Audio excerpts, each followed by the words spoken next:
I'm Fred Swanson. I'm a geologist with the U.S. Forest Service Pacific Northwest Research Station based out of Corvallis, Oregon. Fred, are there some things you may take away from this gathering, this encounter with the mountain and this landscape of recovery in the presence of these folks that would or might inform your work back home? It has been a remarkable few days. I've had the great pleasure of working at St. Helens since shortly after the eruption of May 18th, 1980. And it's been just a complete hallmark within my life, professionally and personally.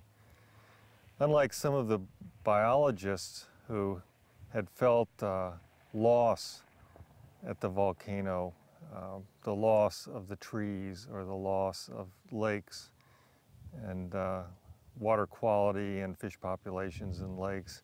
As a geologist and someone interested in geology, ecology interactions, this was just a wonderful place to come and study over the years. So today, in this gathering, it's been very fun and remarkable, surprising to see the diversity of reactions amongst the folks here. And it's been a great pleasure to learn from the people with the humanities perspectives. You've been sponsoring these and organizing these confluences of writers and artists and scientists. Are you encouraged by what's coming out of that? As with long-term ecological research that I've been involved with at the Andrews Forest since the early 70s, outcomes of commitments to working across disciplines, across worldviews, different disciplines within science, land manager, researcher worldviews, the outcomes are very difficult to predict.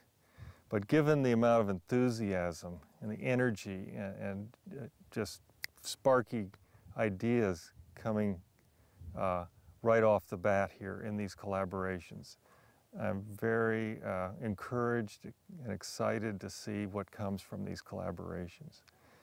And I'm sure that there'll be things that we didn't anticipate. So we do plan some ripple effects from these retreats with people involved who have different approaches to learning about places and pulling lessons from them, and then different methods of communicating those lessons to the larger world.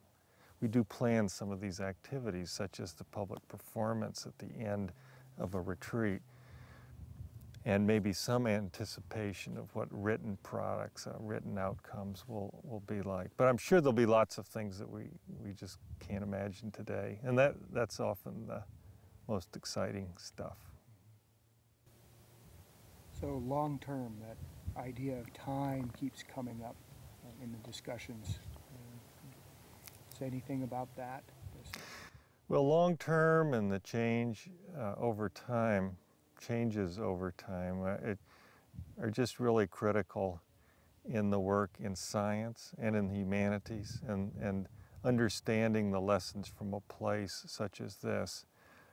For example, the early emphasis in the St. Helens landscape was death and destruction and rescue, and a focus on people who were killed and properties lost and things of this nature. And the public attention was on volcanology, geology through that period, and picked up even to a greater level after some of that early death and destruction and headlines of disaster had abated a bit.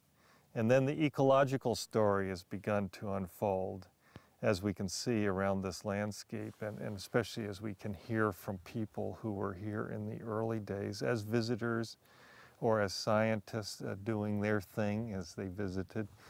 And now people are quite impressed by the amount of change, the revegetation, the development in lakes and streams.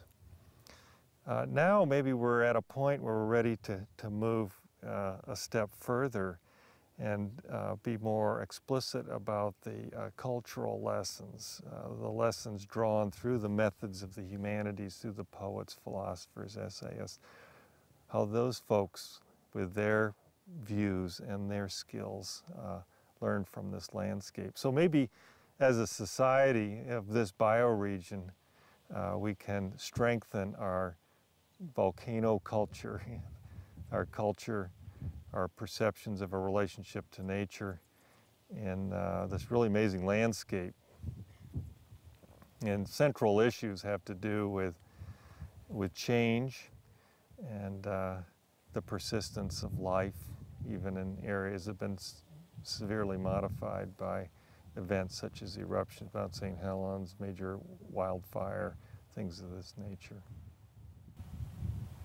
So 25 years is a long time in terms of a career, but one gets the sense that the story has only just started here. The story is still unfolding. There were phenomena we observed in the early days and months and a few years that ran their course and passed on to other processes. And we're still in a very early stage of response to the 1980 eruption. Parts of the landscape responded quickly, and other parts will have a very protracted response. So a purpose of holding field gatherings amongst scientists and writers is to encourage new folks with new skills and new questions to come and examine the landscape and see what's happening today, because things are unfolding today that we couldn't anticipate. We didn't, in the early days after the eruption, we didn't have the tools to address certain questions, and the stage of the ecological responses hadn't developed to a point where we could actually study some things that are really smacking us in the face today, saying, study me.